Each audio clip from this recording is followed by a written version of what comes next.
네, 게임주에 볕이 들 날 기다리시는 분들 많을 것 같은데 이 유진 투자증권에서 인터넷 그리고 게임, 우주를 커버하고 있는 정의훈 연구원과 함께 자세하게 이야기 나눠보겠습니다. 네, 연구원님 어서 오세요. 안녕하십니까. 네, 반갑습니다.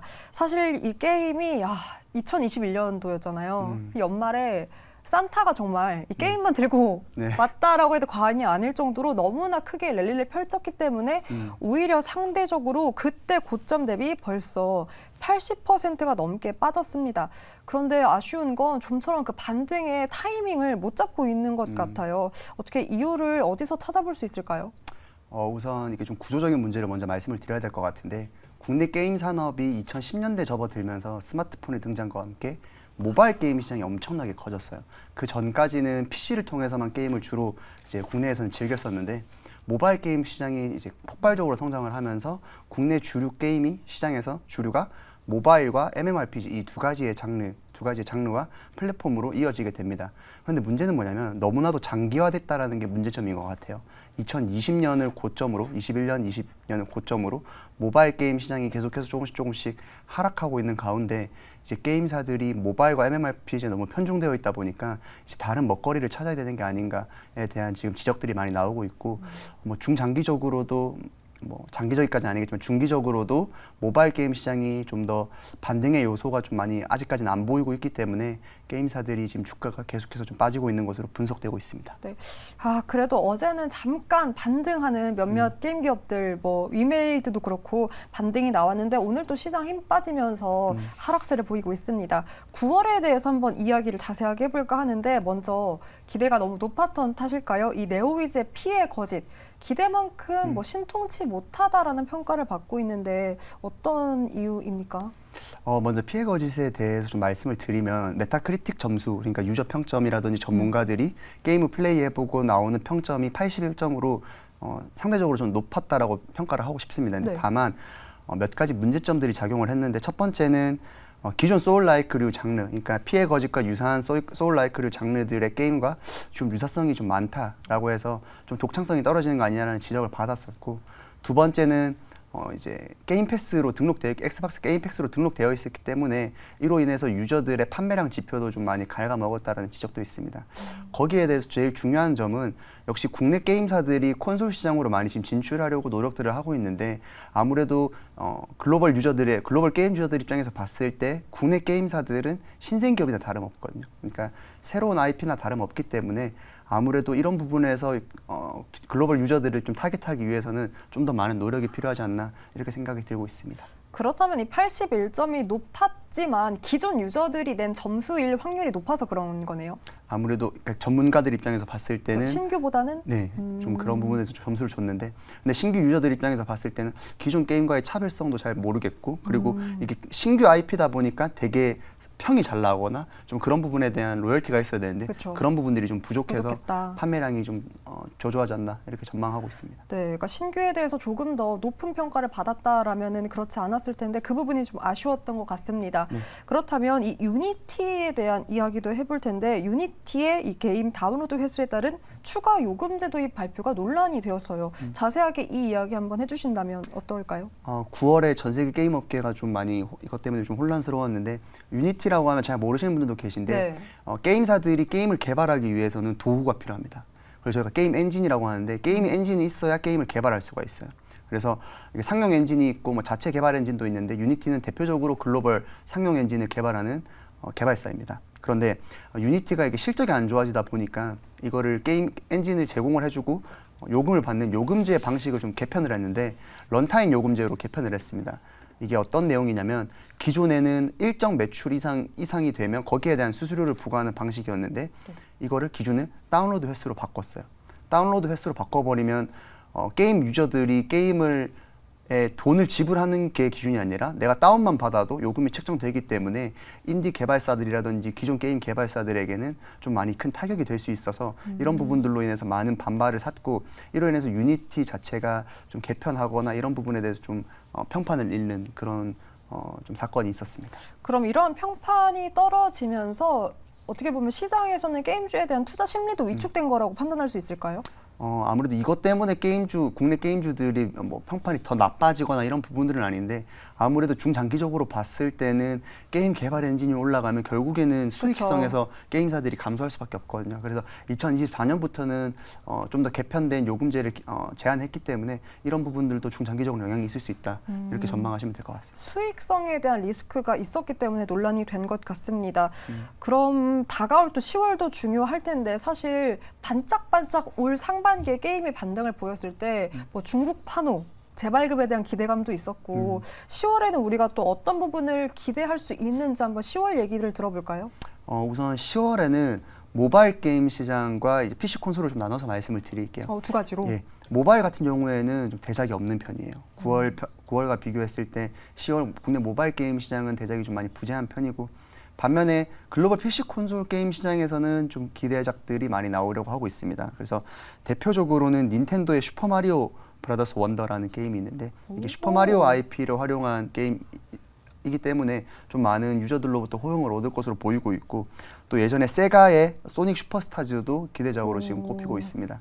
그래서 이 두 개의 작품 외에도 PC 콘솔 시장에서는 좀 더 많은 작품들이 나올 것으로 전망이 되고 있기 때문에 뭐 지난해와 비교했을 때 국내 모바일 게임 시장은 좀 많이 하락한 상황인데 PC 콘솔 시장은 지난해 대비해서 올해가 좀 더 성장률이 좋지 않나 이렇게 보고 있습니다.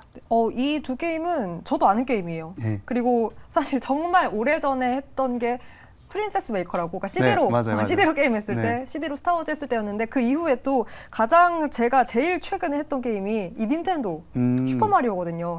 사실 이게 정말 이익단에서는 저는 크게 기여할 수 있는 게 한 번 사면 칩을 또 맞아요. 계속 사야 되잖아요. 네. 그렇기 때문에 이러한 기대작들 PC 콘솔에서 한번 이 게임주의 좀 상승을 야기시킬 수 있을지 지켜보도록 하겠습니다. 그렇다면 가장 궁금한 건 연구원님이 바라보는 이 게임주에 대한 실적 전망 그리고 최선호주예요. 어떤 기업일까요? 제가 앞서 말씀드렸던 부분을 고려하시면 이 질문도 좀 쉽게 이해하실 수 있을 것 같아요. 네. 제가 지금 현재 게임주들의 부진에서 가장 큰 영향을 미쳤던 게 모바일 게임 시장의 부진이라고 말씀을 드렸고 네. 이게 중장기적으로 이 부분을 탈피해서 다른 데로 가기에는 시간이 좀 걸릴 것이다 이렇게 전망을 드렸는데 실적 부분도 여기와 연동돼서 상대적으로 국내 게임사들에서 모바일 게임 매출 비중이 높은 게임사들 같은 경우에는 실적이 좀 부진할 것으로 전망을 하고 있습니다. 대표적으로 NC소프트나 카카오게임즈 아니면 넷마블 정도가 될 수 있을 것 같은데 그래서 좀 상대적으로는 모바일 게임 매출 비중이 높은 게임사들의 실적이 부진이 이어질 것으로 보이고 그 외 게임사들의 경우에는 좀 상대적으로 좀 그 외 뭐 중국 쪽이라든지 글로벌 쪽으로 시장 매출 비중이 높은 회사들은 좀 실적적으로나 선방이 가능할 것이다 이렇게 좀 보고 있습니다. 네. 그래서 최선호주는 어떤 기업일까요? 최선호주는 말씀드리면 펄어비스를 추천드리고 싶어요. 펄어비스. 예, 아무래도 3분기 실적도 좀 잘 나올 것으로 전망되고 있는 게 이제 3분기 기간 동안 이제 유저 이탈 사태로 인해 가지고 기존에 있던 PC 검은 사막이 유저 트래픽이 엄청나게 올라갔었거든요. 로스트아크 유저 이동 상태로 인해서 그래서 이번에 그런 긍정적인 실적 요소들이 많이 작용돼서 실적도 잘 나올 것으로 전망이 되고 또 붉은 사막이 내년도 상반기에 출시가 예정인데 올해 하반기 뭐 지스타라든지 이런 행사들을 통해서 붉은 사막과 관련된 뭐 추가적인 인게임 영상 그리고 인게임 플레이에는 후기들이 나오면서 여기에 대한 기대감이 점차 쌓일 것으로 전망을 하고 있습니다. 네, 뭐 댓글창 보니까 스마롤스도 붉은 사막 이거면 끝이라고 가장 또 크게 기대를 갖고 있는 모멘텀이니까 그런데 또 차트를 보면 정말 그 21년도 11월 12월 때 고점이 14만 5천 원대였어요. 또 그때를 생각하면 지금 주가가 참 속상하긴 한데 수급을 보면 그래도 유의미한 건 정말 8월 말부터 기관이 계속해서 꾸준하게 사들이고 있네요. 아무래도 이러한 기대감을 기관도 실적에 대한 또 바탕에 한번 힘입어서 흐름을 지켜봐도 좋을 것 같습니다. 게임주 안에서는 펄어비스를 최선호주로 제시했고요. 그럼 넘어가서 우주항공 분야에 대한 이야기도 해볼까 해요. 지난달이었습니다. 이 과기부가 발표한 K저궤도 위성통신 그 활성화에 대한 전략 어떤 내용인지 한번 자세하게 들어볼까요? 지금 현재 국내 투자자분들께서 잘 모르실 수가 있는데 네. 전 세계적으로 봤을 때 저궤도 위성통신 사업이 굉장히 빠르게 성장을 하고 있어요. 그래서 저궤도 위성통신 사업은 쉽게 말해서 인터넷 사업이라고 생각하시면 되는데 네. 대표적으로 스페이스X의 스타링크 프로젝트가 있거든요. 그래서 뭐 우크라이나 전쟁이라든지 각종 전쟁에서 이런 위성 통신들의 기술들이 많이 각광을 받았고 또 음영 지역이 많은 지역에서는 이게 B2C로도 많이 이제 활용이 되고 있기 때문에 지금 전 세계 각국에서 저궤도 위성 통신 사업을 키우기 위해서 자금을 많이 투자하고 있습니다. 그래서 국내에서도 과기부에서 긴급 회의를 열고 국내 저궤도 위성 통신망을 갖춰야 된다라는 내용이 이번 발표의 골자였고요. 그래서 주요 목적 같은 경우에는 일단 기술력을 세계 최고 기술력 대비 90% 달성하는 게 첫 번째. 그리고 두 번째는 2030년까지 위성 통신 분야에서 이제 수출 30억 달러 이상의 수출을 달성하는 게 두 번째입니다. 그리고 마지막으로는 국내 저궤도 위성 통신 서비스를 확대하고 또 다양화하는 게 세 번째 전략인데 대표적으로는 올해 연초에 스타링크가 실제로 국내에 스타링크 코리아라는 자회사를 설립하면서 국내 서비스를 런칭하려고 예정을 했었습니다. 그런데 그런 부분들이 국내 입장에서 봤을 때는 뭐 주파수를 허가해 준다든지 이런 부분들이 승인을 내주는 과정이 좀 딜레이가 많이 되셨어요. 왜냐하면 이번이 처음이었기 때문에. 그래서 향후에는 이런 부분에 대한 딜레이 없이 좀 더 원활한 사업 진행을 위해서 국내 좀 절차도 간소화한다든지 이런 부분에서 절차를 좀 정립하는 이러한 내용이 좀 이번 발표의 주된 골자라다 이렇게 보시면 될 것 같습니다. 아무래도 이 우주항공 분야에 대한 얘기는 정부 정책, 뭐 이러한 과기부에 대한 움직임에 바로바로 또 이 시장, 시세에는 반영이 되거든요. 말씀해 주신 대로 연초 그 스타링크 국내 런칭 소식으로 이러한 모멘텀이 단기 재료가 돼서 또 움직임을 보였는데 앞으로 하반기나 내년 연초에 우리가 또 주목해 볼 우주항공 분야에 대한 이벤트 체크할 사항들이 있을까요? 뭐 국내적으로 봤을 때는 네. 이게 좀 딜레이가 되고 있긴 한데 원래 이번에 정권 들어서부터 우주항공청에 대한 얘기가 계속 나왔었어요. 그렇죠. 그래서 근데 그런 부분들이 정부 조직법 이제 개정이 좀 많이 난항을 겪으면서 좀 연기되고 있지만 결국 아직까지는 뭐 우주항공청 설립이라든지 이런 부분들도 주목을 받고 있고 제가 방금 말씀드린 저궤도 위성 통신과 관련된 이제 정부의 발표에 따르면 이제 조만간 예타에 또 올라 선정이 될 예정입니다. 관련 사업이 예타에 선정될 내용이기 때문에 관련 기업들이 여기서 좀 더 부각을 받을 수가 있겠고요. 그리고 그 외에도 말씀드린 스타링크가 올해 4분기나 내년 1분기 중으로 국내 서비스가 런칭이 됩니다. 그러면 그런 부분에서도 국내 이용자들이 좀 많이 들어볼 수 있을 것 같고 또 원앱 글로벌 서비스 기업인 원앱과 아마존도 이제 저궤도 위성 통신 사업에 뛰어들었기 때문에 관련해서 기업들이 좀 많은 주목을 받을 수 있지 않을까 이렇게 전망을 하고 있습니다. 네, 이렇게 또 우주항공 분야에서 주시할 이벤트까지 한번 점검을 해봤습니다. 사실 또 다음 인터넷 부분도 많은 분들이 기대하고 또 기다려볼 부분이에요. 이 네이버 카카오. 이 포트에서 정말 너무 예쁜 손가락이었다가 이제는 아픈 손가락이 되어버렸는데 일단 3분기 실적 전망부터 한번 점검을 해볼까요? 2분기 때 기억하실지 모르겠지만 2분기 때 좀 기대를 많이 했었어요. 왜 그러냐면 너무 컸죠. 네, 그 당시에 글로벌 빅테크 기업들이 광고 쪽에서 반등하는 모습이 많이 보이면서 3분기 때, 4반기 때 이제 우리 국내 광고 시장들도 반등하는 모습을 보이지 않을까라고 이제 기대를 많이 해주셨는데 아직까지는 3분기까지는 광고 시장이 그렇게 큰 폭의 반등은 나타나지 않은 것으로 파악이 되고 있습니다.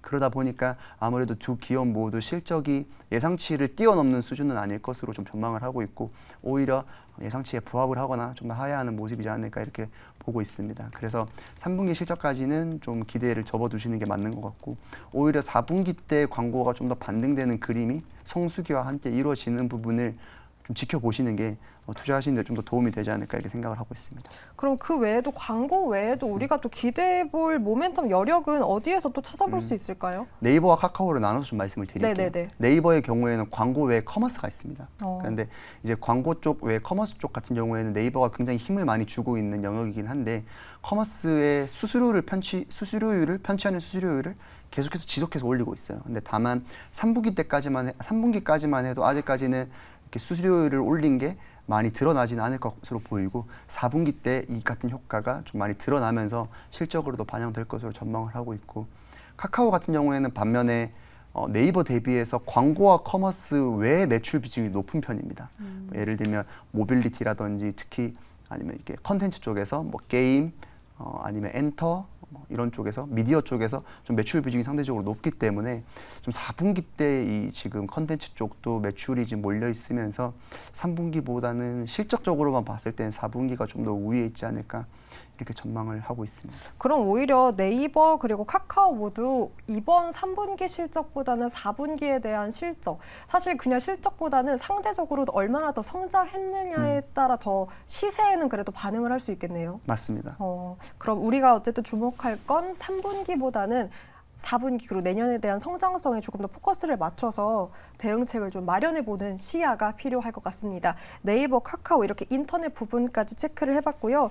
그렇다면 정리를 해볼 텐데 커버하는 기업들 중 이렇게 뭐 게임, 인터넷, 우주 산업에서 각각 최선우주를 한번 제시해 주실 수 있을까요?